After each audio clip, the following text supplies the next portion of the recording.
Television पे आके जब ये कहता है ना कि मात्र हम 7 करोड़ थे तो हमने पाकिस्तान ले लिया था, अब हम 35 करोड़ हैं, हम दोबारा से लेंगे और इस बार हिंदुओं को तय करना है कि वो कहां जाएंगे। ये हिम्मत 70 साल में हमारी और आपकी चुप्पी ने दे दी है। और ये सच बात है कि इस बार आपको तय करना पड़ेगा। ऐसे नहीं हो रहा है कि पूरी दिल्ली का दरियागंज खाली हो गया है, ऐसे नहीं हो रहा है। ये पैसा कहां से आ रहा है, ये जमीनें क्यों खरीदी जा रही हैं, ये मस्जिदें हर चौराहों पे क्यों बन रही हैं, इसका एजेंडा क्या है, ये कब्रिस्तान के नाम पे एक्सटेंशन क्यों किया जा रहा है। जबकि आप सबको बता दूं मैं, according to Islam, according to Muhammad Sahab, ये जो कब्रें होती हैं ये हराम हैं, ये जायज नहीं है, कब्रें ये हराम हैं। ये काम खत्म हो जाए उसके बाद उसको चैलेंज करने वाला हूं मैं, क्योंकि आपके यहां अभी एक फैसला आया है मस्जिदों को लेके। सुप्रीम कोर्ट ने जब यह कहा कि इस्लाम में मस्जिद is not a Holi shrine, कहा था, लेकिन इससे पहले तो देश में किसी ने पूछा ही नहीं। हम जैसे बेवकूफ कहते थे, लेकिन हमारा उस वक्त तक हम इतने एक्टिव नहीं थे, हम तो स्कूल के दिनों से जानते थे ये बात। लेकिन आप इस बात को देखिए कि यह फैसला भी आ गया कि मस्जिद अल्लाह का घर नहीं है, मस्जिद कोई पवित्र जगह नहीं है, मस्जिद की इक्वलिटी मंदिर से नहीं हो सकती।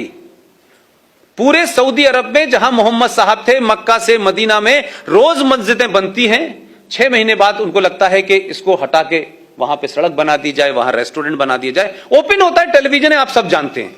लेकिन भारत के मुसलमानों का एजेंडा कुछ और है।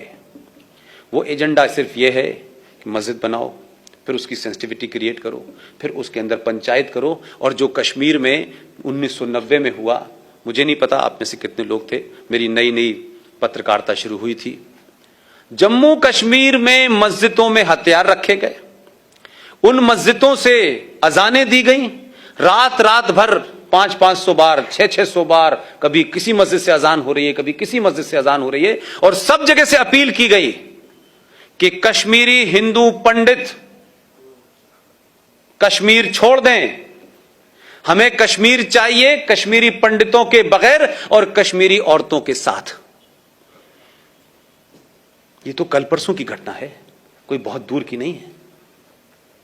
जो लोग ऋषि कश्यप की धरती की बात कर रहे थे, जिस कश्मीरियत की बात कर रहे थे, जिस गंगा जमुना तहजीब की बात कर रहे थे, उन लोगों ने एक बार 1954 में आपके लोगों को दूर रखने के लिए संविधान के अंदर एक इलीगल कॉन्स्टिट्यूशनल अमेंडमेंट करा लिया। वो लोग 1990 में जब हत्याएं हो रही थी, तो एक केस बता के बताता हूं मैं कि उस धर्म की और उसके मानने वाले लोग कितने रिलीजन ऑफ पीस के लोग हैं, कौन से धर्म से ड्राइव होते हैं, कौन सी आयत से ड्राइव होते हैं। एक महिला, एक टीचर थी, उसने एक बच्चे को स्कूल में पढ़ाया, वो बच्चा बड़ा हो गया, उसे 12th में पढ़ाया, वो पड़ोसी था, उसी लड़के ने उस महिला टीचर का रेप किया और टुकड़ों में काट दिया। इस मानसिकता से आपको लड़ना है। आप तो किसी के साथ चाय पी लेंगे तो उसके बाद फोन करके पूछेंगे आप घर पहुंच गए कि नहीं पहुंच गए। आपकी सभ्यता यह है। आप जिस सभ्यता से लड़ रहे हैं, जिस मानसिकता से लड़ रहे हैं, उसका बराबरी आप कर नहीं सकते। लेकिन उन्होंने होने दिया, सब चुप रहे, और यह भी देश को नहीं बताया गया कि यह घटना कब घटी। इस ये